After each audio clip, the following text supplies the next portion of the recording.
이번 시간에는 구글 시트에서 사용할 수 있는 GPT 함수에 대해서 총 정리를 해 보도록 하겠습니다. 자, 우선 구글 시트에서 GPT 함수를 사용하는 방법은 확장 프로그램에서 부가 기능 설치하기로 GPT 확장 프로그램을 설치를 하면 GPT 함수를 사용할 수가 있습니다. 사용 방법은 특정 셀에서 일반 함수를 사용하듯이 GPT라고 쳐주시고 따옴표를 붙인 다음에 프롬프트 명령을 적어주면 됩니다. 예를 들어 이런 식으로 프롬프트를 적어주고 엔터를 치면 이렇게 해당 셀에 결과가 나오는 것을 볼 수가 있습니다. 또 다른 방법은 처음부터 특정 셀에 아예 프롬프트를 적어주는 거예요. 이런 식으로 미리 셀 하나의 프롬프트 명령을 적어준 다음에 그 아래에다가 GPT라고 치고 프롬프트가 적혀있는 해당 셀을 선택을 한 다음에 엔터를 치면 마찬가지로 이전과 같은 결과를 볼 수가 있습니다. 그렇죠? 이것 말고 또 하나의 방법이 있는데요. 셀 하나에 모든 프롬프트를 적는 것이 아니라 프롬프트의 주요 키워드를 나눠서 적을 수도 있습니다. 자, 이런 식으로 적어준 다음에 GPT라고 함수 이름을 적고 그 해당 키워드들이 들어가 있는 셀 범위를 이제 모두 선택을 한 다음에 엔터를 치면 이런 식으로 수업 활동 내용이 자동으로 적혀져 있는 것을 확인할 수가 있습니다. 자, 이렇게 세분화해서 프롬프트를 적게 되면 좋은 점이 나중에 비슷한 작업을 할 시에 모든 프롬프트를 적는 것이 아니라 특정 주제만 바꾸면 쉽게 결과를 바꿔서 볼 수가 있겠습니다. 그렇죠? 수업 활동 내용 작성 또는 형식을 문장으로 분량은 3개 라고 적으면 리스트가 아닌 문장으로도 특정 키워드만 바꾸면 내가 원하는 형태로 다양한 결과를 얻을 수가 있습니다. 자, 그리고 GPT 명령을 내릴 때 옵션으로 참고할 자료를 함께 보내줄 수가 있습니다. 예를 들어서 평가 요소 점수를 참고해서 학생을 평가하고 피드백을 해달라는 문장이고요. 프롬프트 영역을 지정을 한 다음에 참고 자료가 입력되어 있는 영역을 마찬가지로 선택을 하고 엔터를 치면 이런 식으로 학생들이 획득한 점수를 기반으로 평가가 이루어지는 것을 볼 수가 있습니다. 여러 명의 학생이 있을 경우 GPT 명령을 내릴 때 프롬프트 명령창은 F4번 눌러서 고정을 해 주시고요. 다시 프롬프트가 입력되어 있는 셀을 아래로 쭉 드래그를 하면 마찬가지로 각 학생들에 대한 평가가 자동으로 작성이 되겠습니다. 그리고 템퍼레처라는 옵션이 있는데요. 이것은 얼마나 결과를 사실적으로 또는 창의적으로 나타나게 할지를 결정하는 옵션 값입니다. 그래서 0부터 1까지를 입력을 할 수가 있는데 1로 지정을 하면 가장 창의적으로 결과를 내주고요. 0으로 하면 아주 사실적으로 결과를 내준다고 합니다. 여러분들이 결과를 보면서 이 값을 조정을 하면 될 것 같습니다.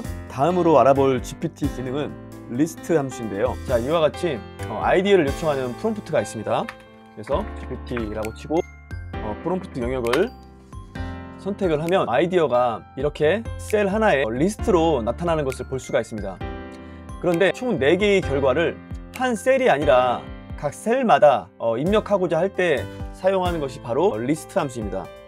자, GPT 언더바 리스트라고 입력을 하고 아까 마찬가지로 프롬프트를 선택을 해주면 리스트의 결과값이 각각의 셀에 하나씩 들어가 있는 것을 볼 수가 있습니다. 이번에는 리스트 함수와 비슷하지만 좀 더 다양한 기능들을 할 수 있는 GPT 테이블 함수에 대해서 알아볼 텐데요. 일반적인 GPT 함수로 테이블을 작성해달라고 요청을 하면 하나의 셀에 모든 테이블 관련된 내용들이 들어가서 이것을 표로 다시 재활용하기가 어렵습니다. 그래서 이럴 때 사용하는 것이 테이블 함수인데요. GPT 언더바 테이블이라고 친 이후에 프롬프트를 선택을 하면 보시는 바와 같이 이렇게 각 테이블로 결과가 입력된 것을 볼 수가 있습니다.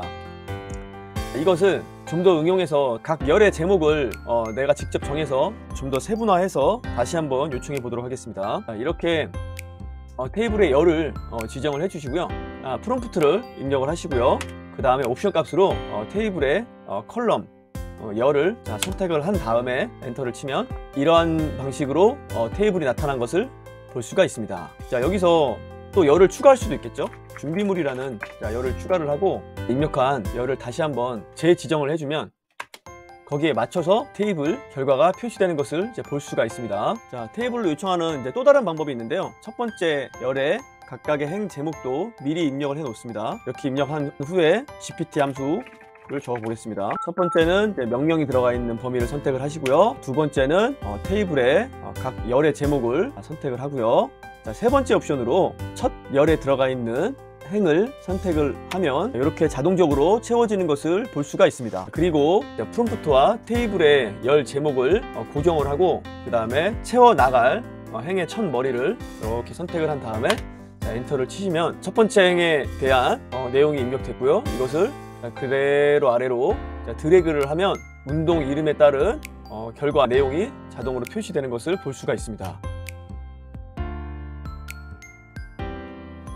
이번에는 매우 쉽게 포맷을 통일할 수 있는 GPT fill 함수에 대해서 알아보겠습니다. 자, A열에 있는 책 제목과 저자 이름을 B열과 C열의 형태로 변환을 해보겠습니다. 여기 GPT fill 이라고 적어주시고요. 참조하려고 하는 범위를 선택을 한 다음에 콤마를 찍고 변형시키고자 하는 범위를 선택을 한 다음에 엔터를 치면 복잡한 수식 없이 간편하게 포맷을 통일을 할 수가 있습니다. 하나만 더 예시를 보여드리겠습니다. 이렇게 전화번호가 다양한 형태로 입력되어 있는 전화번호 형식을 B열의 형태로 바꿔보겠습니다. 자, GPT fill이라고 적고 참조하려는 셀을 선택한 다음에 이번에는 참조한 셀을 고정을 한 후에 변형시키려는 셀을 선택을 하고 엔터를 치면 이렇게 위에 포맷으로 변형이 되었죠. 자, 이것을 그대로 드래그를 아래로 쭉 내리면 마찬가지로 나머지 전화번호들도 같은 형태로 변형된 것을 볼 수가 있습니다. 이번에는 구글 시트에서 매우 쉽게 문장을 교정하고 편집하는 GPT edit 함수에 대해서 알아보겠습니다. 자, A열에 이렇게 띄어쓰기가 전혀 되어 있지 않고 맞춤법도 틀려 있는 문장이 있는데요. 자, 그 옆에 GPT edit으로 이 해당 문장을 교정을 해보도록 하겠습니다. edit이라고 입력을 하고 교정할 내용의 셀을 선택을 한 다음에 엔터를 치면 이렇게 간편하게 글을 교정할 수가 있습니다. 이것뿐만 아니라 교정할 때 어떠한 옵션도 줄 수가 있는데요. 특정한 문장이 입력되어 있는 셀을 선택한 다음에 옵션으로 어떻게 편집을 할 것인지 프롬프트를 줄 수가 있습니다. 이때 프롬프트는 영어로 해주는 것이 좋고요. 저는 add the next step, 그러니까 다음 글을 이어서 적어 달라고 그랬더니 스스로 글을 이어서 적어준 것을 확인해 볼 수 있습니다. 아침밥을 안 먹고 학교에 가서 점심시간 전에 도시락을 먹으려고 가방을 열었더니 도시락이 사라졌다. 여기까지가 제가 적었던 문장이고요. 그 뒤에 나오는 당황하며 다른 동료들과 함께 가방을 뒤져보기 시작했지만 도시락은 없었다. 다음 단계로 가공 음식을 사는 것이 좋을 것 같다.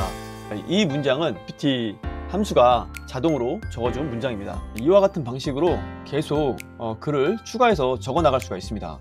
새로운 글을 다시 또 복사를 해서 붙여 넣으시고 계속 드래그를 하면 점점 더 긴 문장의 글이 완성되는 것을 볼 수가 있습니다.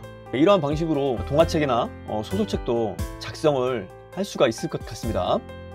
이번에는 문장에서 키워드를 뽑아낼 수 있는 GPT 태그 함수에 대해서 알아보겠습니다.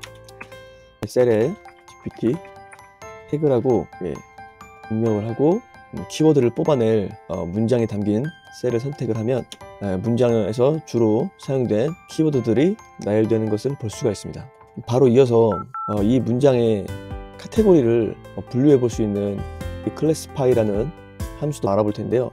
예를 들어서 이곳에 classify라고 입력을 한 후에 카테고리를 분류할 문장을 선택한 다음에 카테고리 종류를 선택을 하면 이 문장이 어느 카테고리에 속하는지 알아서 분류를 해줍니다.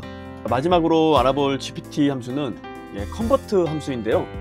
이 글자로 입력되어 있는 문장을 다양한 형태로 컨버팅, 변환할 수 있는 그러한 함수입니다. 예를 들어서 JSON, HTML, 마크다운, 테이블 이렇게 다양한 형태들이 있잖아요. 이것을 자동으로 변환을 시켜줄 수가 있습니다. GPT 컨버트라고 입력을 한 후에 변환시킬 글씨가 입력되어 있는 셀을 선택을 해 주시고요.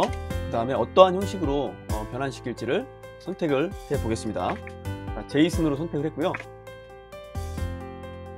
이렇게 JSON 형태로 변화된 것을 볼 수가 있습니다. 이것을 그대로 드래그를 해주면 각각의 형태에 맞게끔 이렇게 변환시킬 수가 있습니다. 지금까지 구글 시트에서 사용할 수 있는 GPT 함수를 총 정리해서 알아봤고요.